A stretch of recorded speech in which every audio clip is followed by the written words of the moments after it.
అదే కాదు, ఇవాళ బడ్జెట్లో కూడా ఒక్క పైసా ఖర్చు పెట్టాల. బీసీ కార్పొరేషన్ కానీ పడతారు, కార్పొరేషన్ పెట్టారు, 56 కార్పొరేషన్ పెట్టారు, ఒక్క కార్పొరేషన్ ఒక్క పైసా ఇవ్వాలి.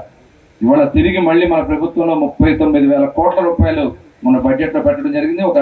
దానికి ఎలా చేయాలి, మన వాళ్ళని ఎలా అభివృద్ధిలో తీసుకురావాలి అనేది ఒక స్టడీ టీం కూడా ఏర్పాటు చేసి మొత్తం కూడా ఆ నిధులన్నీ కూడా ఖర్చు అయ్యే విధంగా, నేను వేరే డిపార్ట్మెంట్లో నేను మంత్రిగా ఉన్నా ఖచ్చితంగా బలహీన వర్గాల ప్రాధాన్యత మట్టికి నేను తీసుకుంటాననే సందర్భంగా ఏదన్నా చేయడానికి చేయాలి.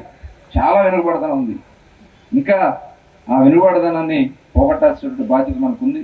దానికోసం నా వంతు నేను సహాయ సహకారాలు చేస్తాను. అలాగే చాలా సంతోషం, మొన్న బందలో ఫస్ట్ టైం ఒక కార్యక్రమాన్ని శంకుస్థాపన చేసి మన యాదవ్ కళ్యాణ మండపానికి మేమందరం కూడా బాలస్వామి గారి కృషితో, ఆయన కూడా దాదాపు ముందు ఒక 50 లక్షలు ఇచ్చినట్టున్నారు, తర్వాత ఒక 60 లక్షలు కూడా వస్తుంది. మొన్ననే స్లాబ్ అయిందని చెప్పి నాకు వాళ్ళు చెప్పడం జరిగింది, చాలా సంతోషం అనిపించింది. రేపు వచ్చే కార్తీక వన సమారాధన అదే కళ్యాణ మండపంలో చేసుకునే విధంగా ఆ భగవంతుడు ఖచ్చితంగా చేపిస్తాడు, దాంట్లో ఎటువంటి అనుమానం లేదు. దానికి కావాల్సినటువంటి నిధులు ఇంకా అదనంగా కావాలన్నా కూడా నా వంతుగానే ఇస్తానని కొంత చెప్పడం జరిగింది. అది కాకుండా ప్రభుత్వ పరంగా రావాల్సిందంతా కూడా తీసుకొచ్చి ఖచ్చితంగా అది కంప్లీట్ చేయడం జరుగుతుందని కూడా ఈ సందర్భంగా తెలియజేస్తూ, అట్లాగే ఇంకా ఏదన్నా ఉన్నా వెనుకబడదాం, చదువుకునే దాంట్లో విదేశీ విద్య పెట్టాం, అప్పుడు మళ్ళీ దాన్ని తీసుకురాబోతున్నాం. మన వాళ్ళు ఎవరన్నా విదేశాలకు వెళ్ళాలన్నా దాంట్లో ఆ స్కీమ్లో కూడా వచ్చే విధంగా చేద్దాం.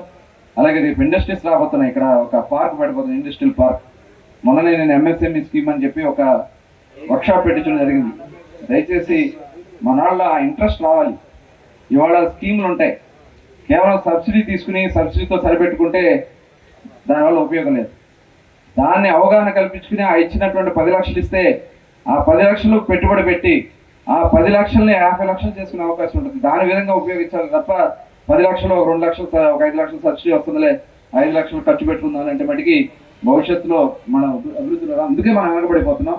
కాబట్టి దానికి తగిన విధంగా ప్రణాళికలు తయారు చేసి రేపు వచ్చే 100 యూనిట్లు పెట్టడానికి 100 ఎకరాల్లో ఒక సైట్ చూస్తున్నాం.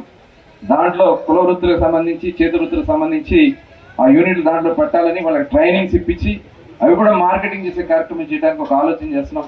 అలాగే మన పోర్ట్ రాబోతా ఉంది, ఆ పోర్ట్లో కూడా మన వాళ్ళని అవకాశం ఉన్నంత వరకు అక్కడ వచ్చే వ్యాపారాల్లో భాగస్వాములు చేయడానికి ఏ రకంగా చేయాలో మేము ప్రయత్నం చేస్తున్నాం. దానికి అందరూ కూడా సహకరించి ముందుకు సాగాలని చెప్పి మరొకసారి మనస్ఫూర్తిగా కోరుకుంటూ, మరొకసారి కార్తీక వన సమారాధన సందర్భంగా అందరికీ శుభాకాంక్షలు తెలియజేసుకుంటూ సెలవు తీసుకుంటా ఉన్నాను. జై హింద్, జై జన్మభూమి.